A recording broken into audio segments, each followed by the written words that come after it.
Stage 2 then of the Tour of Britain, starting in Hawick and ending up in Duns.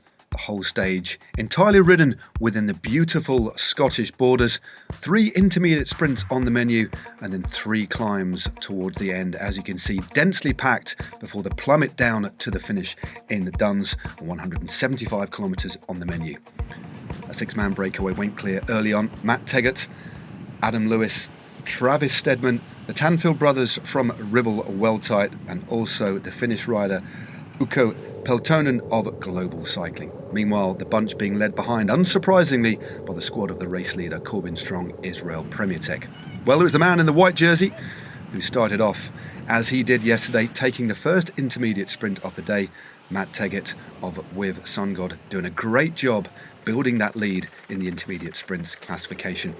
And towards the end of the stage, 53 k's to go. After Israel Premier Tech did all of the riding, it was the Ineos Grenadiers in the form of Andre Amador who started to chase as well. Meanwhile, up front onto the first of the categorised climbs of the day, and the break was fragmenting. Adam Lewis going clear with the rider from With Sungod. But meanwhile, there was an attack from the peloton, a brief one though, from Thomas Gloag of Trinity Racing. There were 2 riders out in front, but they were briefly caught by Stephen Bassett, who launched himself from the peloton in search of more mountains points, but an amazing ride by Teggart saw him take the points away from Bassett. Amazing ride, and a good day in the office by the man in the white jersey.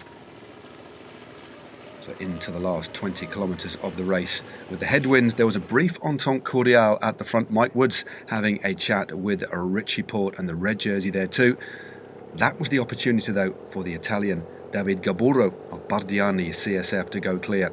He maxed out his lead at 28 seconds, but with 5 k's to go, he was caught. Jacob Scott took the points on the last climb of the day, and that was the moment that Nils Pollitt, the German road race champion, launched a big attack, and he went clear, but he was immediately caught, and it was Dylan Tierns, a teammate of Corbin Strong, who then lit things up with about 4 kilometres to go, and he opened up a slender lead.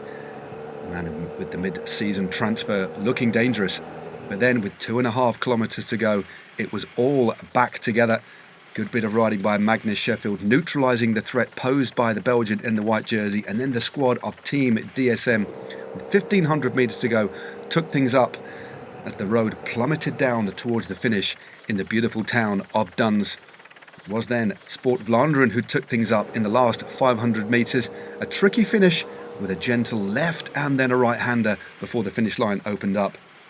At this point, it was Sam Watson from Great Britain leading out Jake Stewart. Very good lead out from the silver medalist in the British Road Race Championships. And then Jake Stewart opened up the afterburners, but in his slipstream was the big Dutchman, Kees Bol of the Netherlands and the Team DSM. Jake Stewart looked good coming into the finish, but it was a late throw of the bike. It looked like a dead heat there, both of the riders looking at each other. Nobody knew who had won, but in the end it was this man. Kees Bol taking his first win of the year and the 10th win for Team DSM. Delight all round, but what an absolute thriller it was. And it was a late throw of the bike that in the end made the difference. Good ride as well by 3rd place finisher and leading rider in this race, Corbin Strong. Another 4-second time bonus for him. The winner of the stage, Kees Bol, ahead of Jake Stewart of Great Britain. Corbin Strong, the race leader of Israel Premier Tech. Stanislav Anielowski of Bingol. Luke Lamberty of Trinity Racing. Kenneth Van Roy in 6th for Sport Vlaanderen. Then we have Tom Pidcock and Edward Prades. So the situation at the top of the general classification, still Corbin Strong that leads ahead of Jake Stewart. Omar Freely now in 3rd. Then we have Anders Johansson in 4th. Then we have Pidcock, Serrano, Van Roy, Groschartner, Prades and Fiorelli. So into stage 3, starting in Durham, ending up in Sunderland. 3 intermediate sprints, 2,500 metres of elevation. The climbs more evenly spread before the finish in Sunderland. Should be another exciting day.